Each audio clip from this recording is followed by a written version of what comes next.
Meu nome é Adriana Omena Santos, professora titular na Universidade Federal de Uberlândia e coordenadora da pesquisa financiada pela FAPEMIG, o papel da comunicação pública na cultura científica dos países, estudo comparado entre as instituições parceiras e países membros do Instituto Nacional de Ciência e Tecnologia em Comunicação Pública da Ciência e Tecnologia, o INCT-CPCT no Brasil.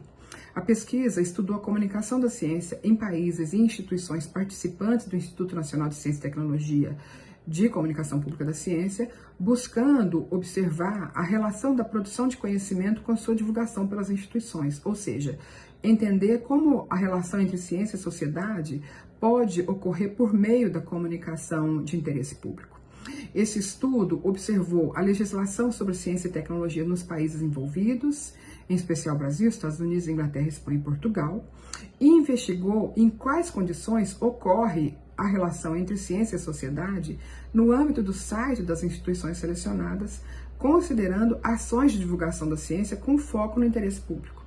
A pesquisa levantou conceitualmente definições de cultura científica, que é como que essa sociedade enxerga a ciência, e comunicação da ciência voltada ao interesse público e interface com as temáticas de interação social com a ciência pela sociedade.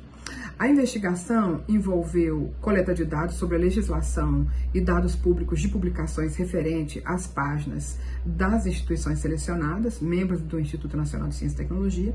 e, na sequência, foram realizadas análises qualitativas de conteúdo, primeiro sobre o conjunto de dados quantitativos e depois sobre os segmentos selecionados. Os resultados indicam que os países encontram-se em momentos diferentes de cultura científica e que isso afeta sobremaneira a comunicação da ciência realizada pelas instituições nesses países. Destacaram-se na coleta ações de comunicação da ciência voltadas ao interesse público realizadas no Brasil pela Fiocruz e algumas universidades federais, entre a Universidade Federal de Uberlândia, e no exterior, principalmente junto à Universidade de Cornell, nos Estados Unidos, e a Universidade de Pádua, na Itália. Por meio de parâmetros presentes na literatura pesquisada, embora tenham sido localizadas algumas ações isoladas em outras instituições, não foram encontrados indícios que permitam afirmar que existe um cenário de comunicação pública da ciência consolidado no contexto das demais instituições. Quanto à atitude dos públicos, se percebeu, se localizaram dados que demonstram algum interesse dos cidadãos nessa participação sobre comunicação de ciência, embora esse não tenha sido o foco da pesquisa, ou seja, é um achado de pesquisa e objeto de estudos posteriores já em andamento, inclusive.